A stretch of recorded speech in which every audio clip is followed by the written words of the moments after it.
What's up, family? Gerald the Bossman here. You're tuned into the Bossman Show on AM 1010, AM 1430, 1055 The King. Let the King out at 105theking.com and the Bossman Show at bossmanshow.com. Hit me up on Instagram, The Bossman Show, Twitter at Bossman Show, and Facebook, Bossman Show. It's the Bossman on your radio. Listen to the Bossman Show with your host, JR, Saturdays at 9 a.m. right here on AM 1010, The King. BS3 Network, changing the way you watch TV. Yes, BS3 Network, changing the way you watch TV, covering content and hot topics from A to Z, sports, music, society and culture, movie reviews, you name it, we have it. Check it out on bs3network.com or check us out on Roku, BS3 TV on Roku, as well as check out your favorite podcast on all podcast platforms or Spreaker.com/BS3 Network. You are now tuned to BS3 Network.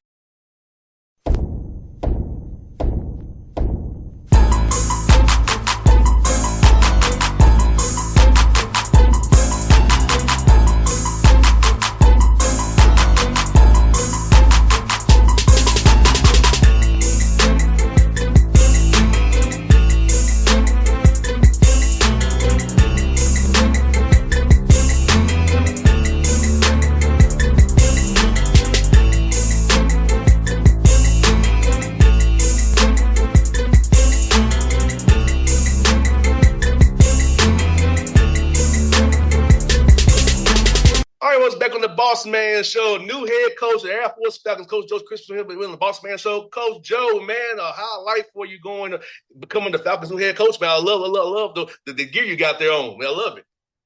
I got my Air Force gear. I get to move back out there permanently next week, but it's been a great whirlwind so far. I'm super excited, super thankful to be the head coach, and it's a special place, and we're going to get them rocking and rolling. No doubt, man. It wasn't mean to get you was a previously head coach, and you played overseas, played the NBA for a little bit, man. I just feel you to get the program like Air Force on the Mountain West, a great conference, one of the top major leagues in D1, and really put your step in this program going forward. No, I'm super excited. I mean, the Mountain West is a great conference. Air Force is an incredible academic institution and military institution, so everybody knows about the challenges, but I think there's a tons of perks that go with it too. I mean, you get a great group of kids who are on a mission for something bigger than themselves, that love their country and that want to play ball. And I'm somebody who wants to play ball fast, and I think that fits the Air Force motto of fly, fight, win.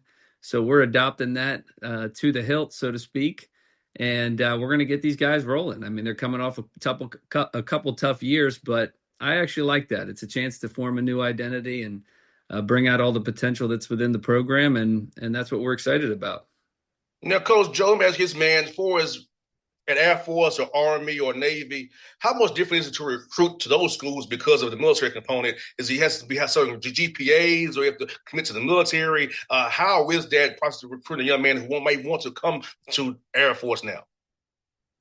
Yeah, I mean, number one is the academic component, actually. I mean, it's a high academic school. It's demanding, and if a guy's not ready for it, then you don't want to bring him in. We do have a prep component, which helps some guys, but that actually we actually start with the academics first, because if you can't cut it, in the Mountain West, it's hard enough basketball-wise, but if you're struggling in the classroom, you're going to be struggling on the court. So there's that component. And then the military component is different. And I'm learning more by the day. But a lot of this goes down to education, right? Because usually there's perceptions about what it entails, and then there's the reality, right? And a lot of times the perceptions are kind of negative, but there's a lot of positives that come with it. And, one of the simplest is just like they're trying to form you into a better man, a better human being. There's the discipline, there's the structure, there's the squadrons, there's preparations for life and serving in the military afterwards. But people forget that service in the military isn't just boots on the ground, so to speak. You're getting paid for this. There's some really positive things that you're able to do after you get out, depending on your major. So we're spending a lot of time learning about that ourselves, and then educating people to say, hey, this is what it actually looks like over the long haul. So, the basketball component has to be pretty simple, which I like to keep it simple, because there's other components or things. We're not just talking hoops here or salaries or everything else. We're talking about all of life. And if you don't have a vision for your next 10 to 20 years, probably, we might not be the place for you, and that's fine. And we move on. And coach, like I'm a prime example, student athlete. My degree's in business. So I have my own media company, my own radio show. So I'm a prime example of student athlete where you use your degree, which I had in business. I'm doing, you can do it and live your dream like I'm doing right now. I've had my show for 14 years. And all because of my degree I got in business right now. That's right. That's right. And these guys, we got management, we got cybersecurity, we got, of course, guys who want to be pilots or jumping out of the planes. Like, we got all sorts of stuff. But the guys, I think more kids are understanding that too, right? When they talk about even their own brand, so to speak, guys are understanding this can last, like you just said, way longer than you think, right? Your playing career is not going to last, Lord willing, as long as your life. So, the kids who have a vision for that, and there's still opportunities, right? You still have guys. I still hope we have guys that end up playing in the NBA and the G League. There's absolutely room to do that at Air Force. But on the whole, if you don't have a vision for life at large, we might not be the place for you. But fortunately, there's a lot of guys who do. No doubt, Coach. Man, for you, at what point in your journey did you decide you want to get into coaching? I know when we all play, we all think we know the game and want to give back to the game. But for you, when did you decide that I want to coach and teach guys the game of basketball, man? It's a good question. I was a hooper at heart and not worried about coaching. I just wanted to play. So, through college, went into the NBA and the minor leagues, it took me probably 5 years or so into my playing career to realize probably what everybody else around me knew, that I wanted to coach. My grandfather was a coach. My uncle was a coach. My dad was a coach. I grew up in the gym. So it shouldn't be very surprising, but I think I was so focused on, and I was a guy who always complained about whatever the coach was doing, which is usually an indication you want to coach. But about 5 to 6 years into my career, I was like, oh, wow, I want to coach. And the last half of my career really became preparation for coaching, right? Taking notes and reading books and really learning what needed to be done, knowing, and I retired earlier than I probably could have and financially probably should have, because I wanted to coach. I just knew it was time for me to do so. And, fortunately, I had a really good foundation. I had a lot of good coaches, and I had some not so good coaches. I learned from both of them. And, I knew philosophically what I believed about basketball, and had at least enough self-awareness to be able to be a good head coach pretty soon. And I was fortunate enough to get that opportunity at the D3 level. And for you, I know for me, when I was playing, it was more still too big. So it was kind of the traditional, that running that old school offense my dad loved. So for you now, seeing all this pace and space, man, and these great actions that we run now, how cool is it now seeing how the game has evolved? Well, I always played that way, and I just usually used to get in trouble for it, or my coach would be like, well, I guess I'll put up with it because it's working enough. Or they just had signed me to a contract, and they were like, well, I can't get rid of him easily, so I guess we got to put up with him. I always played that way. We played that way in high school. Coach Dunn gave me the green light, or I just took the green light, one or the other here at Penn State, playing that way. So that's the way I'm committed to playing, because that's the way I wanted to play, right? It's the golden rule of coaching is coach the way you wanted to be coached, give your players what you wanted. I loved playing the game fast. I loved shooting transition threes. I loved shooting from deep. I loved attacking quickly and keeping things simple. So for me, part of me loves where the game has gone. Part of me is like, man, I wish they'd slowed down a little bit, because I was going to be doing this anyway. And I would have been the outlier and had a strategic advantage. But I always tell people I just have a personal constraint of I'm going to play the game fast. We're going to figure out a way to play the game in the full court defensively and offensively, because that's the way I always wanted to play the game and liked playing the game and still like playing the game. Even if I'm out there with some managers nowadays, I'm going to be running and we're going to be shooting quickly. So that is going to be Air Force basketball, and it's always going to be my style for sure for the rest of my life. And Coach Joe, talk about getting young men to learn that 0.5 mentality, those quick reads, and not get too caught up in just trying to just trust what you see. Defense will tell you what you're going to do. Yep. Make your quick read, pop the ball, get that ball popping, get them in rotation. You'll get you an open three in one of the corners. Yeah. We call them the 4-point corners. So the biggest thing too is I think we have, because it's not as hard today because they're seeing it on television more consistently. So really you're just telling them, you're asking them and teaching them to imitate what they've seen, right? And what they see the NBA guys doing, putting teams in blenders, making quick decisions. I mean, I always talk to our guys about just stacking simplicity, creating an advantage, playing off an advantage. We do a variety of things to make them play in advantage situations where the defense is at a disadvantage, offense is at an advantage. And then you're just teaching them to hunt those things, and you're teaching them to hunt them as quickly as possible. Our guys like it because it's dynamic. It forces everybody to make plays. It forces everybody to make quick decisions, but also to take shots, right? This is an attack first mentality, a paint first mentality. And players play better when they're in that aggressive mindset. And this style of play puts them in that aggressive mindset. So it makes it a lot easier to teach because you're going with the grain, you're going with the wind, so to speak. That's the way they want to play. They're not resisting you at any stretch. And I've been lucky, Coach Joe. I've been around the Atlanta Hawks, the Memphis Grizzlies, and the Indiana Pacers. They all play conceptually out of 5 out. And it's similar. It's like, yeah, it works because you're not thinking it's playing. You have concepts. Yes. And it's beautiful. You don't have to sit up here and look at the play sheet and call one down. Right. It slow everything down. Let's just play. No, and it's I always say, like, as a player, you want to feel confident that you have the answers, right? You have the answers. The defense is just going to give you some problems. We got the answers. Well, I don't want to be the guy on the sidelines directing traffic like an air traffic controller. I might have the answers. I should have the answers. I should know what the answers are, but I'm hoping, and the hope and the goal is always to prepare your players in a way that they are confident they have the answers. And that's really the conceptual approach, is just trusting that they've internalized the game. And we always played the game that way. I mean, we played the game that way on the playground back in the 90s. We knew who the weak defenders were. We knew who the best players were. We knew where they wanted the ball, and we knew how to get them there somehow. So, we always used that.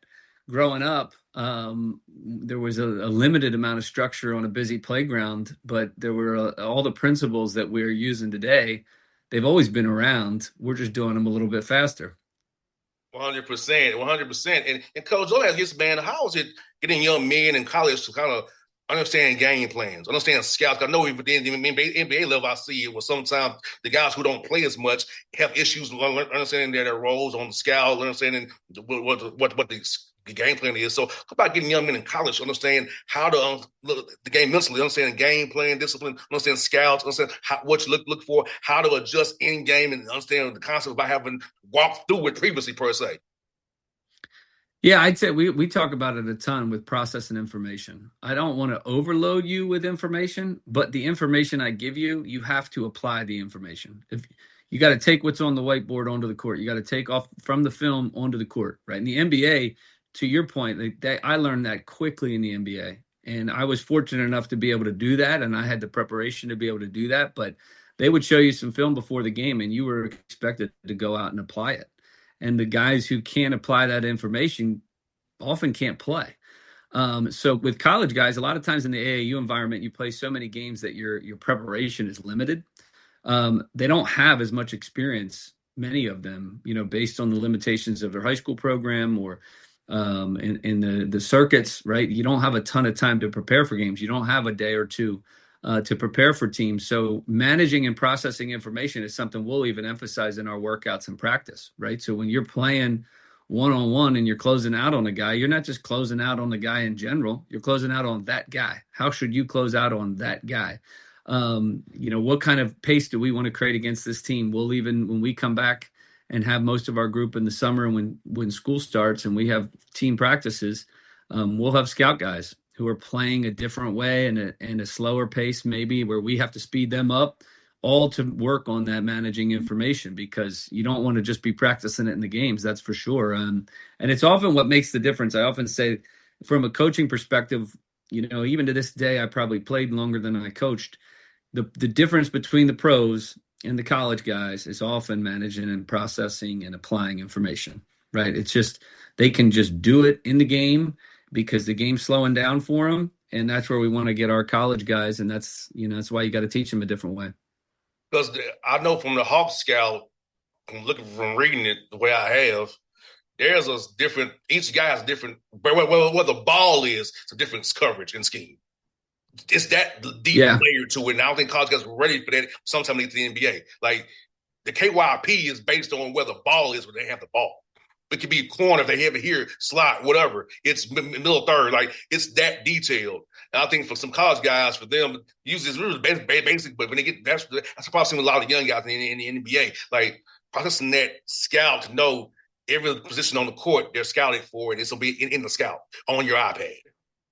Yep. And even and that's why we talk about processing information, applying information. It's like it's keeping the game simple is important for that reason. Because if it gets too complex and you got guys making a million decisions, they're going to mess up more often. But at the highest level, and that's what I often tell people when you watch these NBA playoffs, it looks simple on television. It is simple, but it's really hard to apply what they apply. Their brains are processing information in a way that you can't even fathom because they're moving. Wemby's guys get into the strong side corner for a reason because that strong side corner guy is going to get open. They're moving different guys around the court based on their personnel, and they're constantly making adjustments, often in game, often game to game. That's why I love the NBA playoffs so much. We can't do it as much, but if you apply it wisely, right, and you keep your players in the same situations often enough, they can make good decisions. They can make adjustments, but you got to teach them that way because it is a high. And it's a high level of thought, but when you get it, you gain a competitive advantage in the college game. Like, example, like Mike Brown went to the flex cuts against us and beat us with flex cuts like last 3 games of the series because we was top in game 4. We top locked it in game 5. We switched it, and then they figured game 6 we just got destroyed all together. Yep. Just that, and then the other night, right there, it was like it changed the whole series around for the Knicks. That's right. And then the other night they didn't run any flex cuts. They just went right at James Harden because he was giving them buckets. So it's like you had, and that's one of the things NBA teams do and professional teams do better. And that's something that I emphasize is like we're not attached to a certain thing, right? Okay. We want to be flexible enough and simple enough that we can do a variety of simple things. We can adjust our spacing concepts or our actions in a really, really simple way to take advantage of something the defense doesn't guard well, right? And there's ways that you can be, too complex in that regard, and there's ways that you can be simple. And the NBA guys keep it simple, but they find those weaknesses. They're going to find your weaknesses, whether it's personnel or action, for sure. No doubt, Coach Joe. And I got 2 more for you, man. Since you've been in the Air Force, man, what's been the coolest person that's reached out to you since you got this job, man? That's a great question. I think it's cool. Probably in general, I would just say connecting with our alumni has been really cool. You got guys who are F-15 fighter pilots. You got guys who are, successful businessmen and 4-star generals. And it's like the ability to connect with people in the Air Force community and the alumni community has been awesome because that's not been my world. Right. And it's a high performing environment. Like you can't go there and not perform. Right. So you meet people with business acumen, flight people who jumped out of airplanes, people who flew 300 missions. I would say probably in general, that's the biggest thing that stood out to me. And, I think it's made me better being around those kind of people and our coaching staffs and our administration. It's a high performance place. And last one, Coach Joe, Nick probably can tell you this. I also have a food podcast too, so we're big foodies here. So, what's been your top food spots in Colorado Springs since when you're out there so far? Man, that's a good question right there. I gotta think about that one. I went out to lunch with Fran Fraschilla and Coach Troy Calhoun, our football coach, one day at the Lazy Dog, and they had a creative menu. I've been there twice.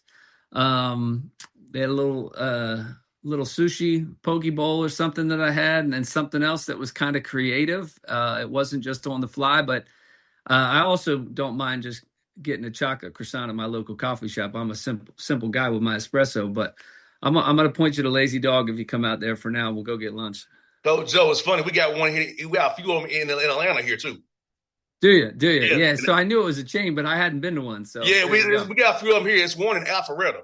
So okay, me and Stan Gerard at USI went there. Southern Indiana. We went there. Actually, it's not bad, right? It was good. It was good. Yes. Yeah, because I'll tell you. Here's one other one that I liked. Was a Mediterranean spot called the Heart of Jerusalem. I played in Turkey. I played in Greece. I like that Mediterranean food. Me too. So like, if you want something that's a little bit, smaller, kind of probably a family owned, I'll point you there, right down the road from the North Gate. The coach, that man, now we in Atlanta, we messed up here. Is it gyro or gyro? How do you say it the right way? I say gyro, but that might just be because I'm from Jersey, right? But I say gyro. Someone say gyro. I say gyro. That's what I say. Well, that's only if you're in Greece or Turkey, but they're gonna understand you either way. They're gonna get you something good either way. Hey, combo plate, lamb and chicken with tabbouleh. There you go. And give me some baklava afterwards. I'm good to go. Yeah. So, hey, Coach, we already there. Coach. We already there, man.